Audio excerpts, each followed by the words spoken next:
What's going on, guys? Welcome back to my YouTube channel, PJ3 Sports. I'm your host, Peter Noche. We got a good slate for you guys this weekend, UFC 284 and also the Super Bowl. So I'm going to be covering the Super Bowl in the next video, but for UFC 284, we got in the main event, the UFC Lightweight Championship between Islam Makhachev and Alexander Volkanovski.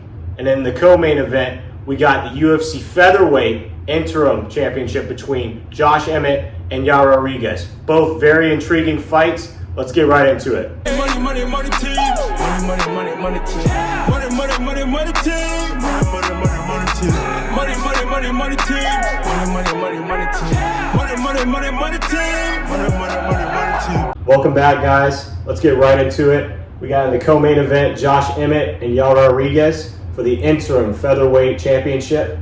The winner will fight Alexander Volkanovski for the undisputed featherweight title. So Yair Rodriguez, he's a minus 175 favorite. You put up 175 bucks, you win $100. Josh Emmett on the other side, you have to put 100 bucks to win 150 because he's the underdog at plus 150. So this is a very intriguing matchup. This might be the fight of the night. Both guys very tough, very durable, and we're gonna get right into the key factors for this fight and how it's gonna play out. Let's first start out with the wrestling. So Yair Rodriguez, he's got a 62% takedown defense. He's very hard to take down and he's very hard to keep down. If Josh Emmett is going to have any success in this fight, it's going to be with the wrestling. He has a 40% takedown accuracy. So he comes from a camp at Team Alpha Male where their dedication is a lot of striking but a lot of wrestling. They have great wrestlers there. Chad Mendez, TJ Dillashaw. There's numerous guys that go to Team Alpha Male, and Uriah Faber is the one who runs the whole camp over there. But if Josh Emmett is going to excel in this fight, it's going to be with the wrestling. He's going to have to push Yair Rodriguez back to the fence, be able to get those takedowns efficiently, maybe mix up the striking and reach down for a leg and be able to hold him down there. That's going to be the real test in this fight.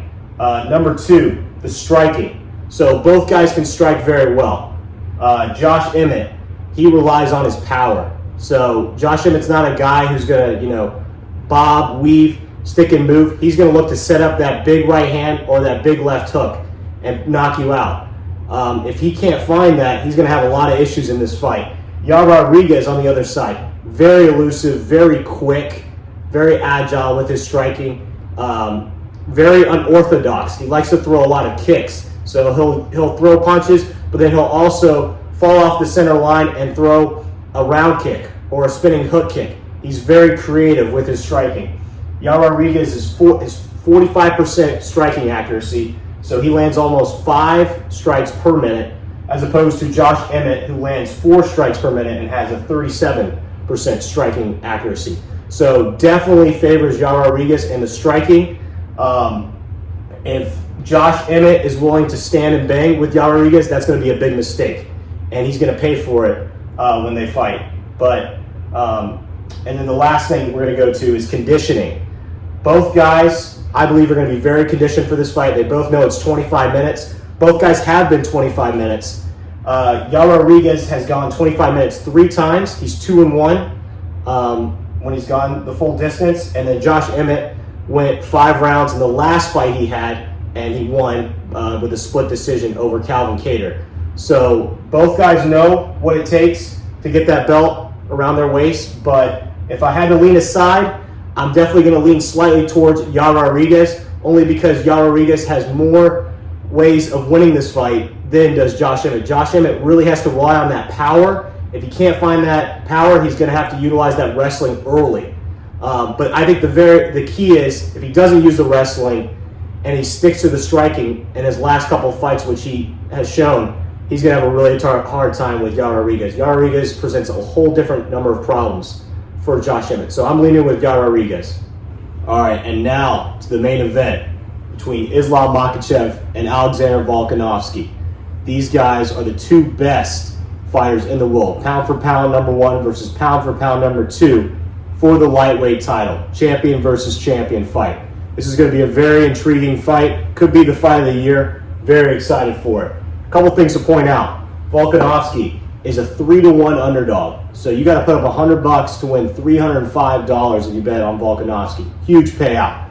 For Islam, 4-1 favorite. So you got to put up $405 to win $100 if you bet on Islam.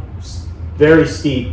We're gonna go through the strategy later on why I believe Islam, is gonna win the fight. So let's get right into it. The key factors for this fight.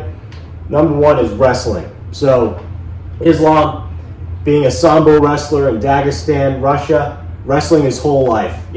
Habib is obviously his predecessor. Won't be in attendance for this fight, so a little bit different. But Islam going to enemy territory in Perth, Australia, he's going to have to show why he is the pound-for-pound best fighter in the world.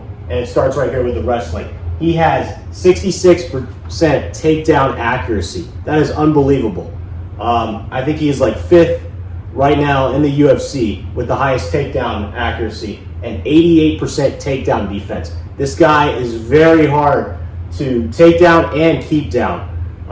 So I don't see Volkanovski trying that at all with Islam Makhachev. It's a different world with Islam on the ground. He puts you in positions you don't want to be in, smothers you, and holds you down to where you can't move, you can't get out of the situation. And I think this is going to be a really tough challenge for Alexander Volkanovski. Even though he does have a 73% takedown defense, Volkanovski's very, very good at getting back up to his feet. I do see Islam getting him down a couple times. We've seen Volkanovski get taken down in the past by Chad Mendes, but he was able to get back up, keep the fight standing, and then win the fight. This is going to be a tougher challenge, though, than Chad Mendes. In Dagestan, Russia, they don't mess around over there. So the wrestling is going to be a huge problem for Alexander Volkanovski. For Volkanovski to win this fight, though, it's going to be with the striking, keeping the fight on the feet. So Alexander Volkanovski, 57% of his significant strikes, his accuracy. He lands about 7 significant strikes per minute. Very elusive, very quick. His footwork is very key with his striking. He's able to move in and out, move off the center line, use that jab, and set up that right hand. With Islam has to be careful early on. He's got to be patient, right? You cannot go and just charge at Alexander Volkanovski. He's too good of a striker to do that with. But with Islam, he's 59% significant striking accuracy, a little bit more than Alexander, but he only lands about 2.5 strikes per minute. So a huge difference in that on the striking side between Islam and Volkanovski. With Islam, he's got a very good left hook. He's got a very good right hand. If he can set that up on the feet and mix that up with his takedowns, that could give Volkanovski a lot of problems. What Volkanovski's got to do in this fight is definitely avoid the cage. When he gets taken down, he's got to be able to get back up to his feet. If he can't do that, it's going to be a long day for him, and that is why the odds are set the way they are. Islam's got to mix in his striking, utilize that to the takedowns, and do what he does best on the ground. No one has been able to stop Islam Bakachev on the ground. So this is going to be a real huge test for Alexander Volkanovski. And then the third thing to look at for this fight is the coaching on both sides. For Alexander Volkanovski, he's got 2 great coaches, Eugene Behrman and Joe Lopez. Both guys train at the City Kickboxing. They train, obviously, Alexander Volkanovski, also Israel Adesanya, Dan Hooker, many other Australian fighters. But where they lack in is the wrestling. And that is what Islam is going to look to exploit. With his coach, Javier Mendez, who has actually coached Habib, Daniel Cormier, Luke Rockhold, many others, will be in his corner this fight. Habib will not, but Javier Mendez will, and he trains out of AKA. And this seems like a very, well-scripted fight. I think Islam is going to be too much of a match, though, for Volkanovski. So I'm going to lay it with Islam. All right, guys. So for the strategy I want you guys to use for this card, Islam, Bakachev money line, Rodriguez money line. Payout is -109. Pretty close to a normal payout. So if you bet 20, you win 18, 40, 37, 60, 55, 80, 74, 100, 92, and then if you decide to bet 150 or 200, you pay out as 138 and 184. So this is the strategy I want you guys to follow for this card, and hope it goes well. All right, guys, thank you so much for watching my YouTube video. Like, comment, subscribe. I'm going to be doing Super Bowl 57 on the next video. Good luck this weekend with your picks for UFC 284. Let's go make some money.